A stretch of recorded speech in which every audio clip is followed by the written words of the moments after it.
আমরা দেখেছি কুড়াল দিয়ে সন্তান রাজু নামের এক ছেলে তার বাপকে কুপিয়ে হত্যা করে ঘরের ভিতরে মাটি খনন করে সেখানে সন্তান হয়ে বাপকে পুঁতে রেখেছে। মাকে শ্বাসরোধে আর বাবাকে কুড়াল দিয়ে কুপিয়ে হত্যা। এরপর মরদেহ দুটি শোবার ঘরে বিছানার পাশে মাটি চাপা দেয় ছেলে। আমরা প্রায়শই এখন দেখতে পাচ্ছি সন্তানের হাতে বাবা খুন হচ্ছে, মা খুন হচ্ছে। মানবিক দৃষ্টিকোণে এই বিষয়টি বলাটা এতটা দুঃখজনক, হৃদয় বিদারক, যা আমাদের হৃদয়কে খান খান করে ফেলে।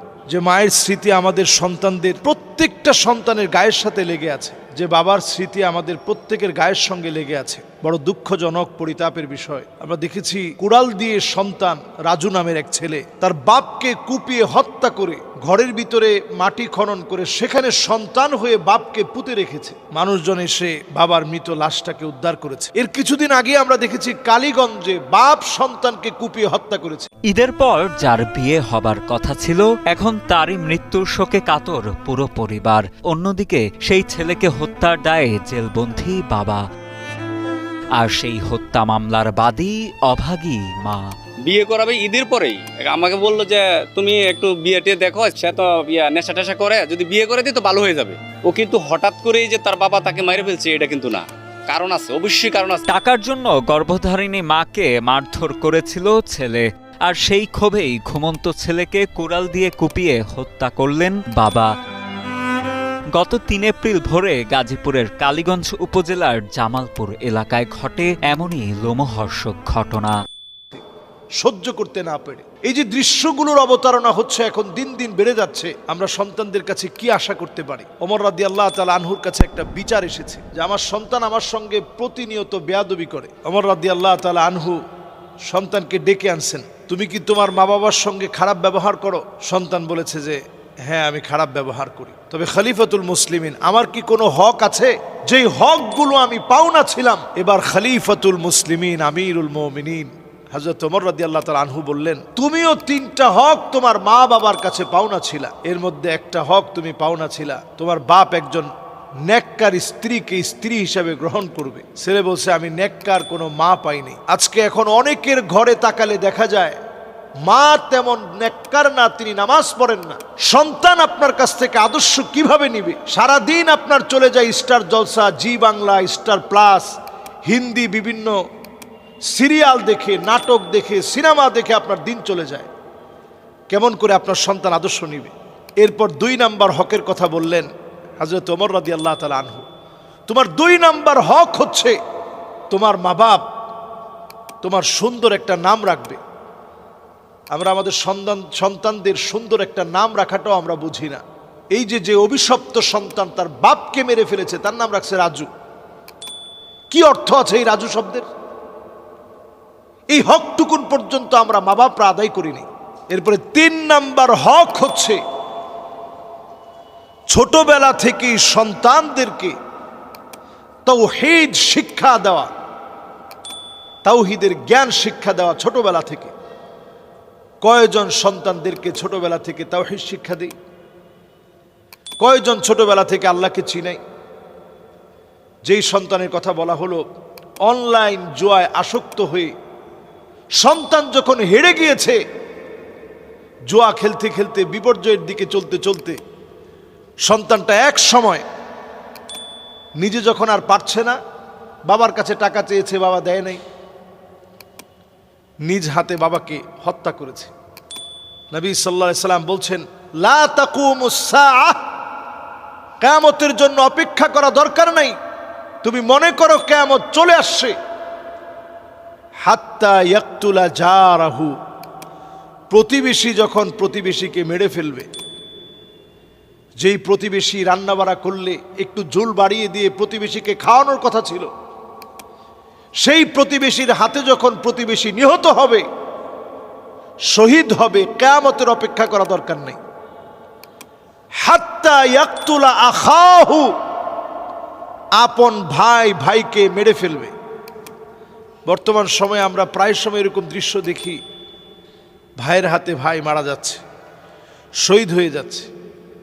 যে ছোট ভাইকে কুলে পিঠে নিয়ে মানুষ করেছে বড় ভাই, সামান্য সম্পদের জন্য মারতে দ্বিধাবোধ করছে না। এরপর নবী আলাইহিস সালাতু ওয়াস সালাম বলছেন হাত্তা ইয়াকতুলা আবাহু, বাপকে পর্যন্ত পিটায় হত্যা করবে, কুড়াল দিয়ে কুপিয়ে হত্যা করবে, মেরে ফেলবে, শহীদ করে ফেলবে।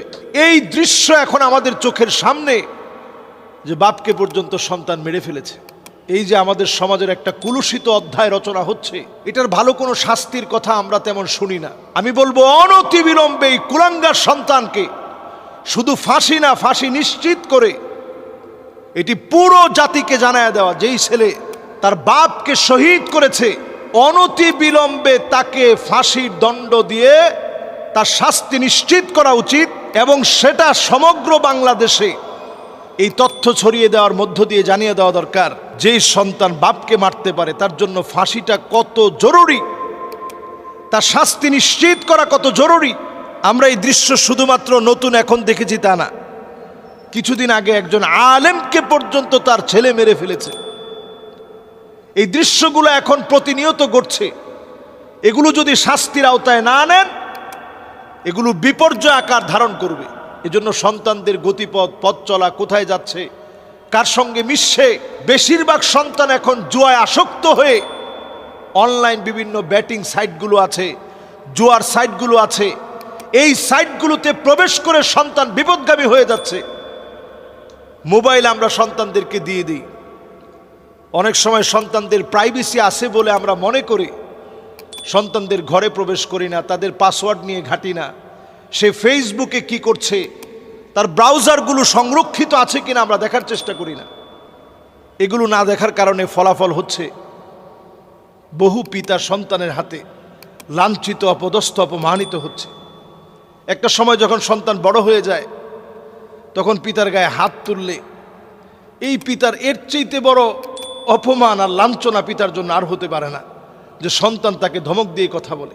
সন্তান পিতার গায়ে হাত তুলে, আল্লাহ রাব্বুল আলামিন স্পষ্ট কোরআনের মধ্যে আল্লাহ তাআলা বললেন, ওয়ালা তাকুল লাহুমা উফ, তুমি সন্তান হয়ে পিতাকে উফ শব্দটা বলো না। ওয়ালা তানহারহুমা, ধমক দিও না, ঝাড়া মেরে কথা বলো না।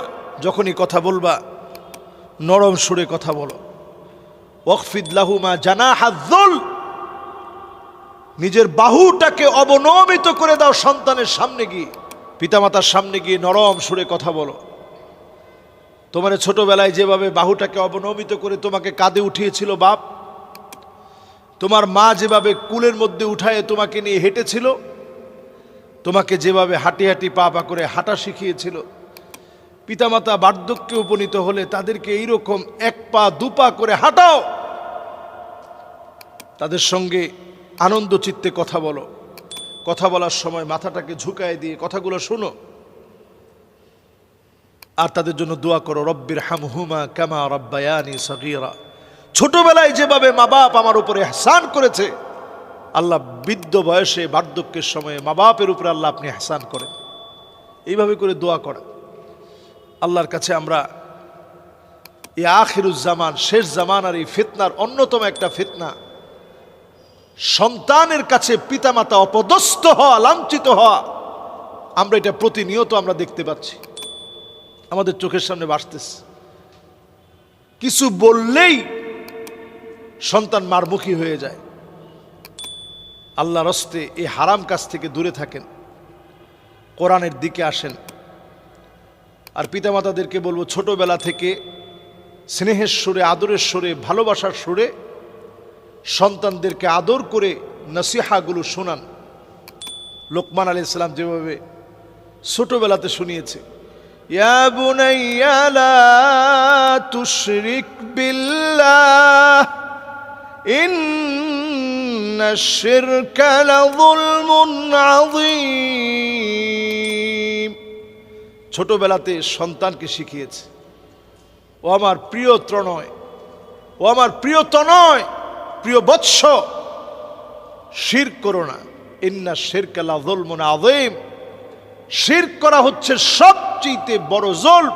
আদর করে করে বুঝিয়েছে। আমরা যেটা করি, সন্তান ভুল করলে সবার সামনে বলি, এর দিয়ে কোনো কাজ হবে না, এ কি মানুষ, এর দিয়ে কোনো কাজ হবে না, সবাই ভালো রেজাল্ট করে, এ কি করছে। শুধু রেজাল্ট নিয়ে পড়ে থাকবেন না, রেজাল্ট করলেই সন্তান ভালো হয় না। আল্লাহর কাছে সবসময় বলেন, আল্লাহ আমার সন্তানকে মানুষের মতো মানুষ বানায় দাও। এই দোয়াটা প্রতিনিয়ত করেন। কুররাতা আয়ুনি ওয়াজআলনা লিল মুত্তাকিনা ইমামা, এরা যেন মুত্তাকিদের নেতা হয়, এই দোয়া আল্লাহর কাছে করেন, প্রতিনিয়ত আল্লাহর কাছে চান। দেখবেন আপনার সন্তান মানুষের মতো মানুষ হবে। আল্লাহ রাব্বুল আলামিন যে সমস্ত কুলাঙ্গার সন্তানদের হাতে পিতামাতা অপদস্থ লাঞ্ছিত হয়, আমরা এমন সন্তান থেকে আল্লাহর কাছে পানাহ চাই।